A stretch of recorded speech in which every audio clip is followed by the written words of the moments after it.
আসসালামু আলাইকুম। আশা করি আপনারা সবাই ভালো আছেন। আজকের এই ভিডিওতে দেখাবো কিভাবে ইনকিউবেটর মেশিনের আর্দ্রতা বাড়াবো। প্রথম অবস্থায় এরকম একটি পাত্রে পানি নিয়ে এক সাইডে রেখে দেব। যদি আর্দ্রতা না বাড়ে তারপর আমরা এরকম একটি ন্যাকড়া এমনভাবে ভিজাবো যাতে পানি ছুঁয়ে ছুঁয়ে না পড়ে। তারপর দেখতে পারবেন আর্দ্রতা ঠিক ৫৫ থেকে ৬৫-র মধ্যেই থাকবে। ইনকিউবেটর মেশিনে ডিম ফোটানোর জন্য তাপমাত্রার পাশাপাশি আর্দ্রতা মেনটেন করা খুব জরুরি। সাধারণত মুরগির বা যেকোনো পাখি বা হাঁসের ডিম ফোটার ৪ থেকে ৫ দিন পূর্ব পর্যন্ত আর্দ্রতা রাখতে হয় ৫৫ থেকে ৬৫। যাদের মেশিনে আর্দ্রতা ৫৫ থেকে নিচে, তারা প্রথম অবস্থায় একটি পাত্রে পানি নিয়ে রেখে দেবে। যদি দেখেন আর্দ্রতা ৫৫-র উপরে যায় না, নিচেই থাকে, তাহলে আপনারা এরকম একটি কাপড় ভিজিয়ে এক সাইডে রেখে দেবেন।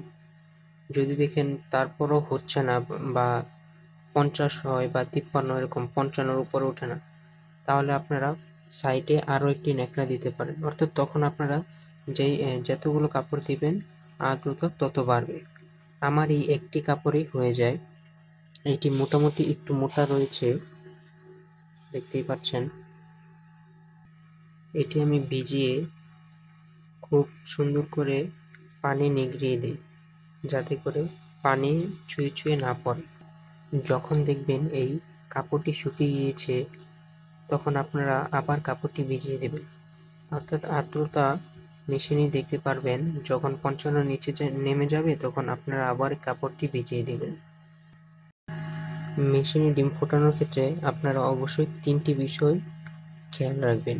প্রথমটি হলো মুরগির ডিম ৬ ঘন্টা পর পর এইভাবে ঘুরিয়ে দেওয়া। দ্বিতীয়ত, তাপমাত্রা ৩৭ ডিগ্রির উপরে এবং ৩৮ ডিগ্রি সেলসিয়াসের নিচে রাখবেন। তৃতীয়ত হলো আর্দ্রতা। এই ৩টি বিষয় অবশ্যই যদি মেনটেন করতে পারেন, তাহলে হ্যাচিং রেট খুব ভালো আসবে এবং বাচ্চাও সুস্থ স্বাভাবিক থাকবে। অনেক সময় দেখা যায় আর্দ্রতা কম থাকলে তাপমাত্রা ঠিক থাকলেও বাচ্চা ফোটে, কিন্তু কয়েকটি বাচ্চা ডিম থেকে বের হতে পারে না এবং বা বের হলেও তাদের গ্রোথ রেট ভালো হয় না। তার জন্য অবশ্যই তাপমাত্রা মেনটেন করতে হবে এবং আর্দ্রতাও মেনটেন করতে হবে।